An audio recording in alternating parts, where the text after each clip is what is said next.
In the United States, a unique camp prepares over 2,000 volunteer leaders to work with children and teens. Young people in Russia are using technology to study the Bible and offer spiritual support online.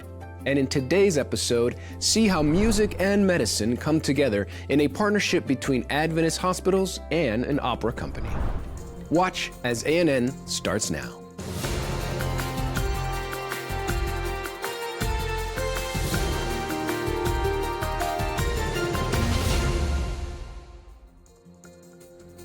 Welcome. We begin this episode with a news roundup from Russia, Venezuela, Mexico, and Fiji.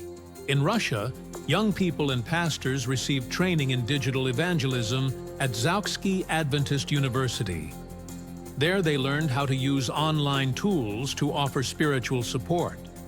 6 young people from the 1 Year in Ministry project applied their knowledge in Kazan, while 47 pastors participated in correspondence classes, using online space for prayer, Bible study, and community engagement.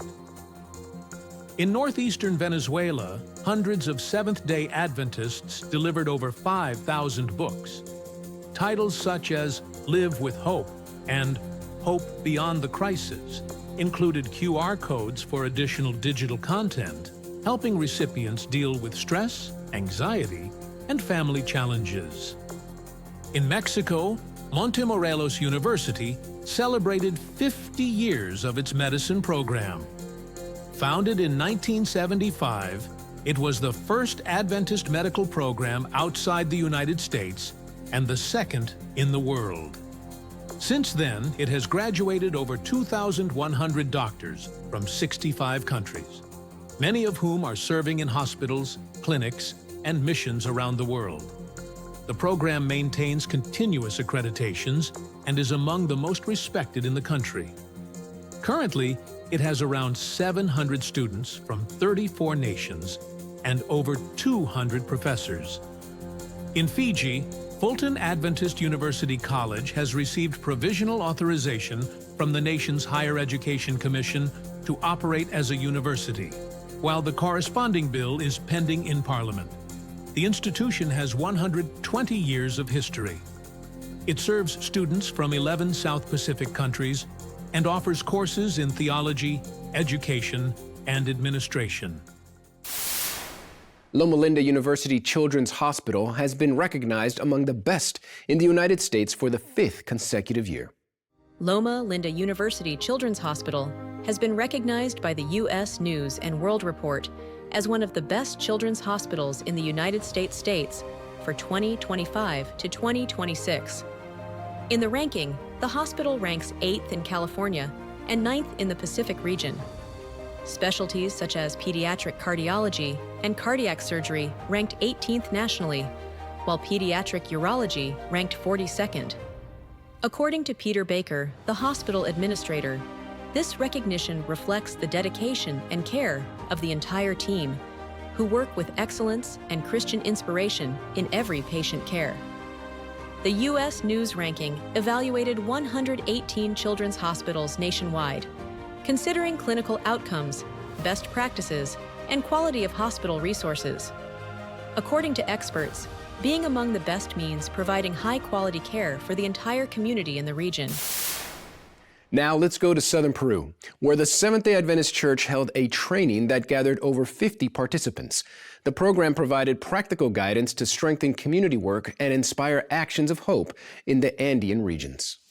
In the city of Puno, dozens of Seventh-day Adventist leaders from the region participated in a training focused on spiritual renewal and mission mobilization. The program aimed to offer practical guidance and discipleship strategies. During the event, the Handbook for Evangelists, Strategies and Keys for Effective Evangelism was launched, sharing practical resources to support pastors, leaders, and members in their mission activities. At the end of the training, the participants joined the Jesus is the Hope Caravan, which traveled to cities such as Villahermosa, Bella Vista, Azangaro, and Crucero, promoting meetings that resulted in decisions of faith and baptism. Let's go to Alaska, where Adventist World Aviation is making an impact by transporting bags of cement for the renovation of a Seventh-day Adventist church in an isolated village there.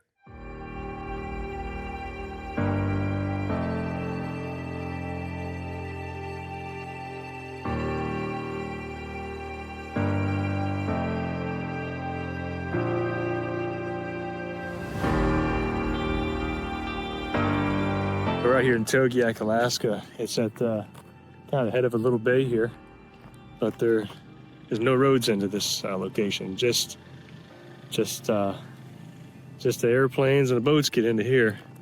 In the distance, we got the mountains behind us out there, and I got some of the village over that way off, and over behind me, some other buildings way off in the distance. I'm gonna go ahead and get out of here before any kind of weather gets in and get home to the family.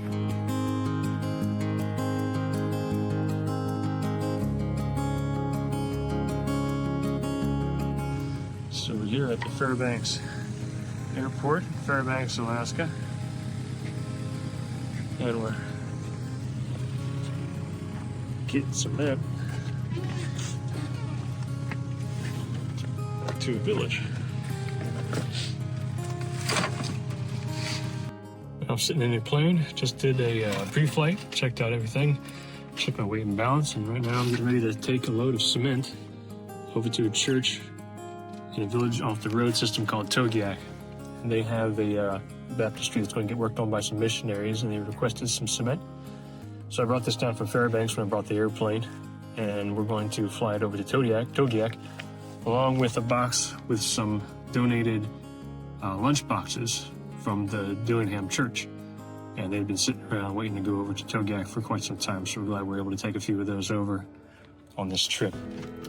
So that's a little bit of our first mission over there. And also, I have some brochures I printed off at the church for the upcoming event with some missionaries, doing some events for the kids and music and some VBS and some other things for the community, some outreach. So we're going to pass those flyers around and get the word out.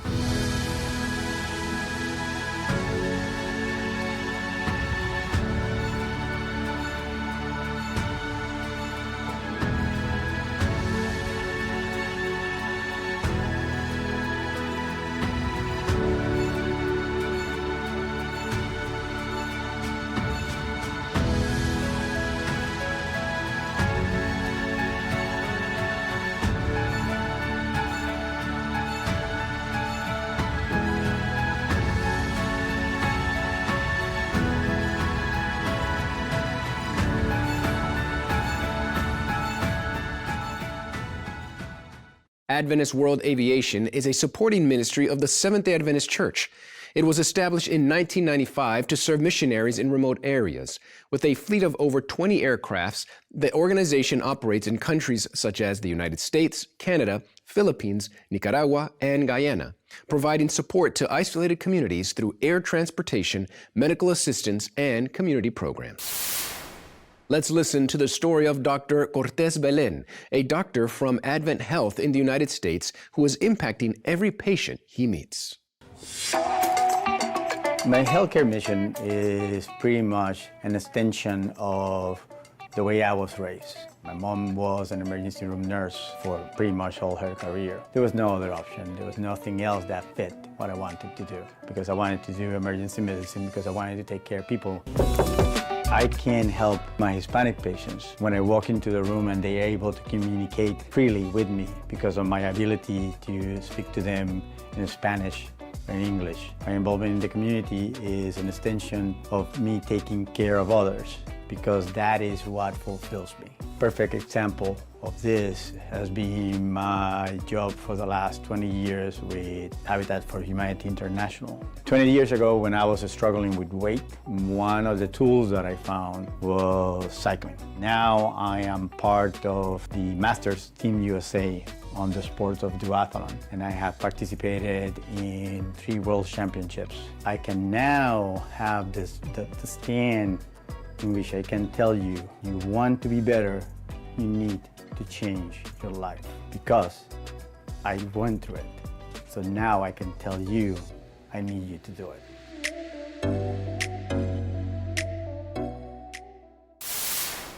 A children's magazine from Novo Tempo in Brazil is inviting children to explore biblical archaeology and learn about the Bible through comic book stories.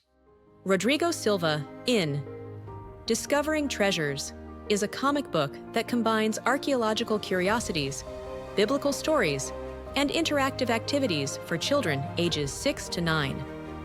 Brazilian archaeologist and theologian Rodrigo Silva leads little ones on adventures through deserts, caves, and temples, showing how archaeological discoveries help us understand biblical accounts. Once upon a time, there was a curious boy, a seasoned archaeologist, and a very frightened camel. Together, this trio will journey across deserts, explore caves, and even visit the Temple of Jerusalem. That's right. I'm excited to take this journey with Afonso, our little explorer, and Caleb, our not-so-brave camel. Kids can join us on this adventure with some fantastic materials we have prepared. I want to share with you the new magazine, Esperanza Rodrigo Silva, featured in Discovering Treasures. This Bible study guide includes comic stories, interesting facts, and activities that creatively teach about the Bible. The greatest adventure of all? It's discovering the truths of life. As a complement to the magazine, the project includes the children's web series called Little Evidences, which is available on the Novo Tempo Play platform. The series features 5 episodes of adventure and mystery, in which 3 characters explore the Museum of Biblical Archaeology and investigate clues that connect archaeological discoveries to Bible stories. A family in Chile had never planned to leave their place of origin, but when they felt called to the challenge, they said yes and became missionaries in one of the most remote places in the world. On Easter Island, they faced challenges and witnessed transformed lives. Watch this complete story and discover how saying yes to a call to service can change everything.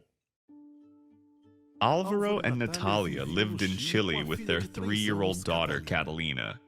Alvaro worked as a dentist for the local community.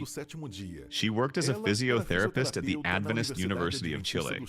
With successful careers and a happy marriage, they had no intention of leaving. However, one Saturday, during a service at the university, they listened to a sermon about Adventist volunteer service.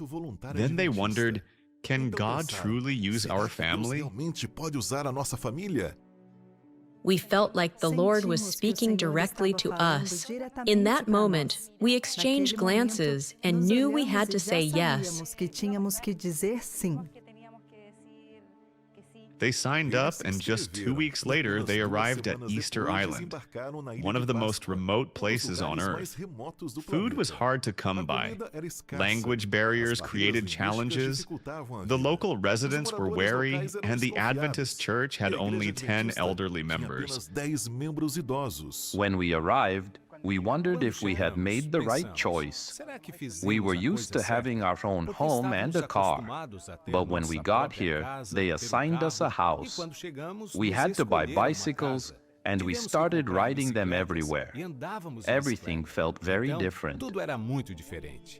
Alvaro and Natalia persevered. They went door to door, conducted Bible studies, and revived the Adventurer and Pathfinder clubs.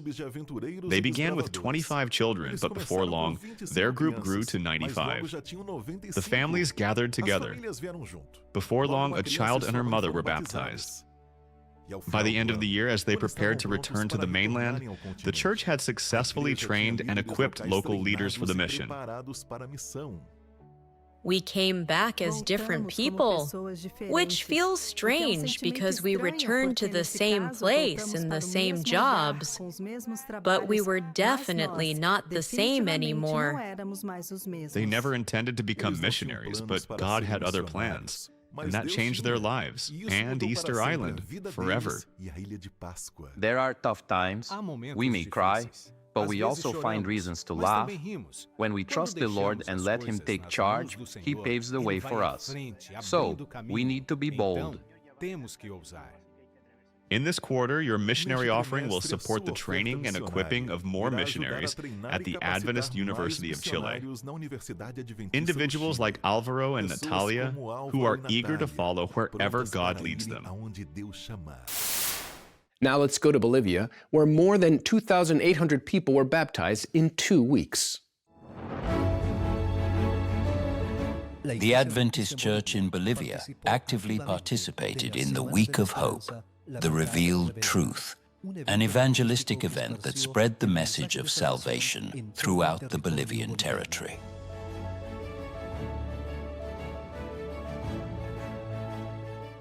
During this time, nearly 2,500 preaching centers were opened in churches, halls, and public spaces, with more than 15,000 members and volunteer leaders actively participating. I feel very happy, very glad to be able to serve the Lord, to be able to welcome people and offer them a seat so they can hear the word of the Lord. And I am very happy for the decisions they have made tonight as well. The Caravan of Hope traveled through different areas of the country, culminating in the eastern region of Bolivia. This delegation included the presence of Pastor Edward Heidinger, Executive Secretary of the South American Division of the Adventist Church, who delivered messages of faith and Christian commitment. So it has been a very blessed week. I thank God and praise the name of God for everything we have experienced these days. I also want to thank the church. The Bolivian church is a missionary church, a committed church that brought its friends, neighbors, relatives, Bible students, and those in small groups. So, dear brothers, continue fulfilling the mission with love, dedication, and total commitment. Yes, to the whole church, especially to the brothers, the pastors. Thank you for being involved and committed to preaching, to the testimony, to fulfilling the mission. Is this our church? Together we do much more, and we can preach for Him to come. The grand conclusion of this evangelism had its epicenter in the eastern region of Bolivia, where authorities from the Adventist Church in Bolivia joined South American leaders to celebrate the mission accomplished. The result of the missionary work was of great impact. 2,819 people decided to give their lives to Christ through baptism. Thanks to the collective efforts of the entire church and its preparation, over 2,800 people across the Bolivian Union dedicated their lives to Jesus during these 2 weeks in all 4 fields of our union. Church leaders in Bolivia expressed their gratitude to all members and collaborators involved in this evangelism, reaffirming their commitment to continue sharing the message of hope in every corner of the country. We can only thank the Lord, to our leaders in the churches and to our brothers, because they have moved, and today we are at a celebration where we will soon know the results. But it has been a beautiful movement. And we are truly enjoying the joy of being able to see the miracles of God in the lives of sincere people through the members of the church. We can then contemplate those beautiful conversions. So I encourage the church to continue not only here in Villa Victoria, but in each of the churches and districts of the Central Mission to keep preaching the gospel so that He may come. We are mobilized as a group, small centers, large, medium, the institutions, the educational units, all committed to fulfilling the mission. We thank God here the church is fulfilling the sacred mission. We had a beautiful service, praise, worship to God, and 6 people who made a difference because they were baptized and accepted Jesus into their hearts. It must be clear that without the Bible we cannot do anything. Without the Bible there is no message. Without the Bible there is no identity. Without the Bible there is no faithfulness. So, dear brothers, thank you very much for that commitment. May God continue to bless His church. Now we are already projecting ourselves to work, to launch Holy Week 2026. So we are working, and we want to do everything together. God blesses a united church, and the results are impressive when we are all united with the same purpose, which is the preaching of the gospel.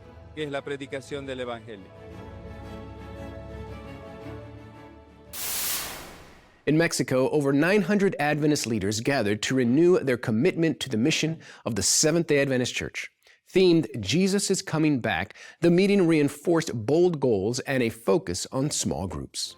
The meeting took place in Zalostok and brought together delegations from Morelos, Guerrero, and the international evangelist Robert Costa. The focus was on small groups, which are gatherings among friends, neighbors, or family members who study the Bible and promote community service. This focus is part of a global strategy that is also advancing in Mexico. During the meeting, Seventh-day Adventist leaders set goals for 2026, such as reaching 27 new locations, baptizing over 1,000 people, and forming at least 267 groups that study the Bible and share hope in Jesus. In the United States, the first Master Guides Camporee of the North American Division brought together over 2,000 participants in a call to leadership and mission. For the first time, the Seventh-day Adventist Church in the North American region held a Master Guide Camporee exclusively for leaders. The event gathered over 2,000 leaders in West Virginia, United States. Delegations from various countries participated. For 4 days, the campsite became a training base. Rescue techniques, decision-making under pressure, practical leadership. In the evenings, outdoor worship services with praise, Bible study, and moments of reflection reinforced the mission's purpose. On Friday, a prayer moment among leaders sealed the personal commitment to service.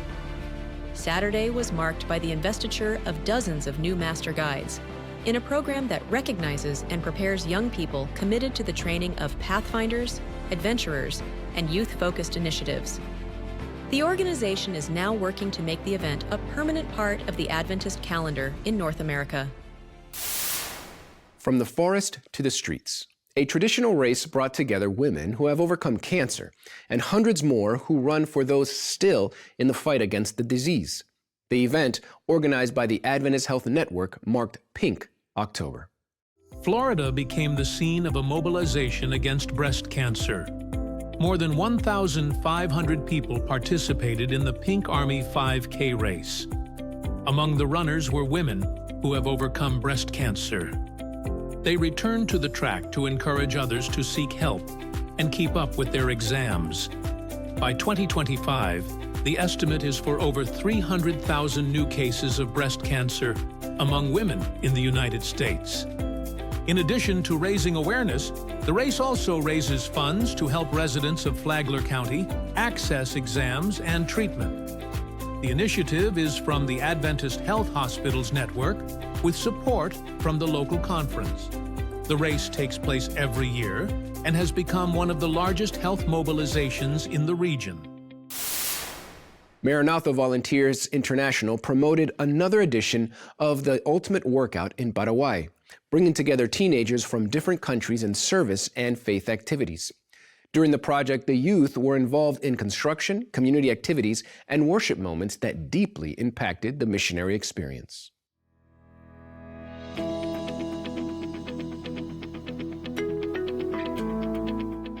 Maranatha Volunteers International's annual project for teens, called Ultimate Workout, was a resounding success this July in Paraguay. The 122-member group included volunteers from the United States, Peru, Bolivia, Argentina, Canada, and the UK. Teens were full of energy to make a positive difference. They laid the block walls of 2 church buildings, painted an existing church structure and school playground, distributed food to families in need, led vacation Bible school programs, and assisted healthcare professionals at medical and dental clinics. Ultimate Workout is planned with the spiritual growth of participants in mind. The group gathered each morning and evening for special worship programs. Adult leaders on the project offered spiritual mentorship. And the result was a spiritually uplifting environment of new friends and strengthened faith. 12 teens even chose to be baptized by the end of the trip.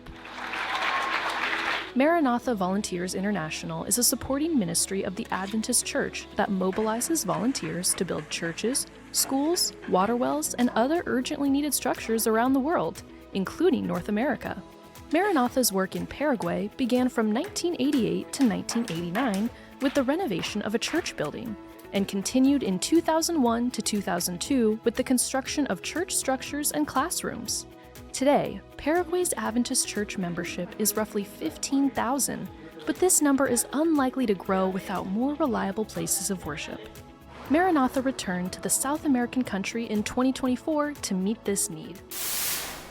In Orlando, a partnership between an Adventist hospital and an opera company shows that music can play a role in the healing process. We're getting ready for Treemonisha. It was the Florida premiere of Scott Joplin's opera, not done that much, and we had our group of players put together, but for whatever reason, our trumpet player fell through kind of last minute.